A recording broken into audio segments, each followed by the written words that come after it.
However, we have heard a few very interesting things with about Justine Bassett, who is a very interesting player for Fever fans. Why? Because she shoots the shit out of the ball, and she is a giant. She is the tallest player on this team. She plays as a guard, and she shoots the shit out of the ball on a team who has an extreme height problem, especially at that guard position.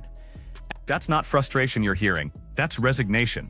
Because what we're about to break down is one of the most baffling roster decisions in recent WNBA history. The Indiana Fever found a unicorn in the draft. A 6'4" sniper who's turning heads in training camp, and they've already decided to let her walk. By June, Justine Bassett will likely be wearing another team's jersey, and the Fever will have no one to blame but themselves. Seems to be extremely low. Why? Because she is signed to a developmental contract, and she signed to that 5 days ago. It means in 9 days, if another team wants to give up a roster slot, they can. So, what we have been hearing, what we have heard from Chloe Peterson, is that because they haven't seen much scrimmages, they've just been seeing a lot of defense. What we have been hearing is that she's looking really, really good defensively. Is that with her length, with everything, she is looking very solid defensively, and she is looking like somebody that could impact the game on that end of the floor. Let's establish what makes Bassett so valuable. The Fever have a glaring structural problem. They're stacked with 1s and 2s, loaded with 4-5s, but they have absolutely nobody who can play that 3-4 hybrid position. No small ball 4. No versatile wing who can stretch the floor and defend multiple positions. Then they draft a 6'4" guard who shoots 40% from 3. On paper, she's the exact archetype this roster desperately needs. But here's where it gets absurd. They signed her to a developmental contract 5 days into training camp, which means in 9 days, any team in the league can poach her by offering a standard roster spot. Correct. And she signed to that 5 days ago. It means in 9 days, if another team wants to give up a roster slot, they can. So, what we have been hearing, what we have heard from Chloe Peterson, is that because they haven't seen much scrimmages, they've just been seeing a lot of defense. What we have been hearing is that she's looking really, really good defensively. Is that with her length, with everything, Now, Chloe Peterson and the beat reporters who've been watching Fever training camp, Tony East, Brian Hunch, they've been sharing some very interesting observations. And what they're saying about Bassett's defensive performance is raising serious questions about Indiana's decision-making. According to multiple reports from practice, Bassett is looking really good on the defensive end. Her length is proving genuinely disruptive. She's not getting blown by. She's using that 6'4" frame to bother shots and close out effectively. This matters because defense was supposed to be her weakness. At Vanderbilt, the scouting report was clear. Her feet aren't the quickest. She's not locking anyone down one-on-one. But in WNBA training camp, that length is compensating. She's not Katie Lou Samuelson slow, but she's not a lockdown defender either. What she is, apparently, is competent enough that teams won't be able to hunt her on switches. Defense. With the fact she's a 40% three-point shooter and runs the floor hard, you would assume, okay, it is very, very clear that, she should be, especially when you don't, you're probably losing Sophie Cunningham, and you don't have another 3, and you're not going to be able to afford another 3 in free agency, because the going rate for a competent 3 that can hit a 3 at a 40% rate is $1 million. Yes, Kennedy Burke, Bridget Carlton, the going rate for a 6'1" plus small forward that shoots 40% from 3 is $1 million. Here's the context that makes this situation so frustrating for Fever fans. Katie Lou Samuelson has been in the WNBA for 10 years. 10 years. And I want you to look at her career shooting percentages, because this is instructive. Katie Lou has never, not once in her entire career, shot above 35% from 3. Her career high is 34.9%. She's a 6'3" small forward, whose entire value proposition is supposed to be shooting, and she's a below-average shooter. Yet Katie Lou makes over $200,000 per year. She gets rotation minutes. Teams keep signing her. Why? Because 6'3" shooters, even mediocre ones, are that rare and that valuable. Now you've got Justine Bassett, who's 6'4", shot 40% from 3 in college, runs the floor hard, and is apparently holding her own defensively in practice. And the Fever have already decided she's not making the roster. She is a 6'3" small forward who is supposed to be a shooter. She's a 6'4" small forward who projects to be at least an equivalent shooter to Katie Lou, and at least an equivalent at every other aspect of basketball. Katie Lou Samuelson's is getting paid $500K a year. So, She's on a developmental deal. There is a team that's going to cut somebody to bring in a 6'4" sniper who, by the sounds of things, isn't an absolute liability on the defensive end. Because, drumroll, there's about 5 of them in the world. Let me put this in perspective. There are maybe 5 players in the entire WNBA who fit Beswar's archetype. 6'4" or taller, can shoot from range, have the length to defend on the perimeter. Breanna Stewart, Satau Sabali, Leticia Amahir. That's basically the list. 3 players. They all play for the New York Liberty, by the way, which tells you something about how the best teams value that skill set. The going rate for a competent 3-and-D wing in WNBA free agency is $1 million. Kennedy Burke got that. Bridget Carlton got that. 6'1" wings who can hit threes at a 40% clip and play solid defense command 7-figure contracts. And here's Indiana with a 6'4" version on a developmental deal worth $750 per week. Have the length to defend on the perimeter. Or even that potential. Leo Phoebish, Satu Sabli, Breanna Stewart. 3? And they all play in the one team. 3. 6'4" shooter, 6'4" plus shooters that have the ability to, that have length and are like guards, kind of. There's 3 of them. She's not going to be any of those players, by the way. But the fact that you can get that archetype on a minimum, there are 14 WNBA teams that are going to want that archetype at a minimum. And I said, but here's what makes this truly inexcusable. According to Chloe Peterson's reporting, the Fever had already picked their 12-woman roster before training camp even started. They went into camp with the roster decisions made, which means Beswar and the other players on developmental contracts never had a real chance to compete for a spot.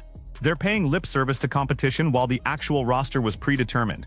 And it gets worse. Peterson also reported that if Fever players get injured during the season, the team has no intention of calling up their developmental players. They'd rather wait until injuries pile up enough to justify hardship signings from the free agent market. So these developmental slots aren't even being used for development. They're just parking spots for players the organization has already written off. Or heck, Seattle Storm are trying to lose. Katie Lou Samuelson. Does Seattle Storm have money? They're not trying to win. And Katie Lou Samuelson is injured indefinitely. In 14 days, they might just go, yeah, can we just sign Justine Bissott for the year? Can we just put her on our roster? And by the way, it's not like she's protected. So she can be signed and then cut by any of these teams. So if a team just wants to sign her and see if she's any good, and then if it doesn't work out, they can just cut her. And the thing is, the Fever sign her to a development. Think about what this means for Beswar specifically. She's on a developmental contract, making $750 per week. No guarantee of playing time even if someone gets hurt. No path to the active roster because those 12 spots were decided before she ever stepped on the court. Meanwhile, she could be playing professionally in Mexico or Europe for 4 times that salary, staying healthy, building her resume for next season. But the Fever signed her to this developmental deal anyway. Why? Because they know other teams want her. If they had cut her from training camp, she would have been signed immediately. So they're essentially holding her hostage on a developmental contract, preventing other teams from offering her a real roster spot, at least for the next 9 days. Like, the odds of another team signing her to a regular contract, because they could cut her, even if they sign her, if she doesn't work out, the odds of another team signing her to a regular contract before is extremely high. And the fact is that if somebody gets a season-ending injury, the Fever are more likely going to dip into the free agent market for a vet on a minimum than they are to sign Justine. Now let's talk about the player who is guaranteed a roster spot, KK Timpson. And I need to be very clear here. This isn't personal against Timpson, but we need to look at the facts objectively. Timpson couldn't make the active roster for a EuroLeague team that got blown out by 20 points in 3 consecutive games. She couldn't get minutes for a team that was getting destroyed. That's the level we're talking about. Timpson has supreme length, excellent shot blocking timing, runs the floor well, and has decent touch around the rim. There's a lot to like about her long-term potential. But right now, today, she's not a rotation-level WNBA player. Maybe in 5 years she will be, but she's not close yet. And she's taking up a guaranteed roster spot that could go to someone who can contribute immediately. So, look, I'm going to be real here. It sounds like there is a 0% chance she's making the main team from game 1, which doesn't make sense because KK couldn't even make the Prague team. Like, KK couldn't make the squad for a team who got blown out 3 games in a row by like 20 in EuroLeague. She couldn't get on the court for that team. But she's guaranteed a spot on a WNBA team? I don't know, a bit of a weird one. I know they like KK, but like, she's just not very good. Like, that's just the unfortunate thing, is that, look, there's a world where KK... Here's the broader context that Fever fans need to understand. This is a team with severe positional imbalances. They don't have anyone who can simultaneously play the 3 and the 4. They've got a bunch of guards, a bunch of traditional bigs, and nothing in between. Mayan Shines isn't a small ball 4, she's built like a linebacker. She's a different type of player entirely. So when you draft a 6'4" wing who shoots 40% from 3, who's showing defensive competence in practice, who fills the exact positional need your roster is missing, the logical move is to give her a real opportunity. Instead, the Fever predetermined she wouldn't make the team, signed her to a developmental deal to prevent other teams from grabbing her immediately, and are now watching her prove in practice that she belongs in the league. Maybe a 6'4" one right here, who seems to be the case where she wasn't even... They said it from the very start that the 12 was already picked. They signed her to a developmental deal. We were like, why can't she fight it out? And they were like, well, they picked the 12 before training camp. So basically, the Indiana Fever wasted 2 draft spots on players they're not even going to let try go for the team. Let me walk you through what's about to happen. In 9 days, Beswar's developmental contract allows any WNBA team to offer her a standard roster spot. All they have to do is cut someone from their own roster to make room. And multiple teams are going to be interested, because this is an absurdly team-friendly gamble. You sign her, see if she can play, and if it doesn't work out, you cut her. There's almost no risk. The Seattle Storm are a perfect example. Katie Lou Samuelson is injured indefinitely. They have money. They're not competing for a championship this year, so they can afford to take flyers on developmental players. Why wouldn't they offer Beswar a roster spot? She's younger, cheaper, and potentially better than the player they're losing to injury. Portland could make the same calculation. So could several other teams looking for wing depth. And here's what makes this situation so perfectly emblematic of the Fever's organizational dysfunction. They don't scout in person. They don't proactively recruit free agents. They rely almost entirely on their current players to recruit other players to Indiana. It's a passive, reactive approach to roster building. But somehow, despite that limited infrastructure, they managed to find Justin Beswar at pick 25 in the draft. They identified a player with a rare and valuable skill set, who fell because teams doubted her defensive viability. And now that she's showing defensive competence in practice, proving the concerns were overblown, the Fever are going to let her walk to a division rival. They wasted a draft pick on a player they never intended to keep. They're wasting a developmental slot on a player they won't call up even if injuries hit. And they're about to watch another team claim a rotation-caliber player for free because they decided their roster before training camp started. The developmental contract was supposed to give them time, 14 days to evaluate, to see if Beswar could earn a spot. But that evaluation period is meaningless when the decisions were already made. They're not evaluating. They're delaying the inevitable. And the truly maddening part? The Fever have a massive hole at the 3-4 position. They have no small ball options. They have no versatile wings who can space the floor and switch defensively. Beswar is literally the archetype they need. She's 6'4", shoots 40% from 3, and is showing she can hold her own defensively. On a competent organization, she'd be fighting for rotation minutes. On the Fever, she's fighting for a developmental slot she won't even get called up from if someone gets hurt.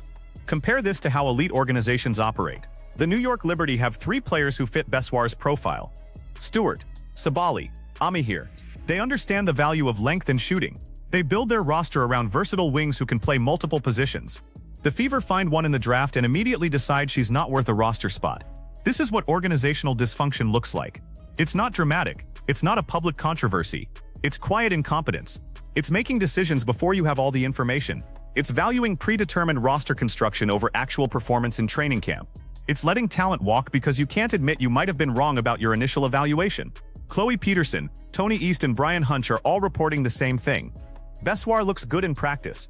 Her defense is better than expected, her shooting is translating, her length is disruptive, and none of it matters because the Fever decided before camp that she wasn't making the team. So here's what's going to happen. In the next 2 weeks, a team is going to offer Beswar a standard contract. She's going to accept, because why wouldn't she? She'll get actual money, a real opportunity to play, and a chance to prove she belongs in the league. The Fever will call up a hardship player if injuries hit, someone with no connection to the organization, instead of promoting the player they drafted and developed. And Fever fans will watch Bessoir succeed somewhere else, while their team continues to struggle with positional imbalances and roster construction. This is the cost of organizational arrogance.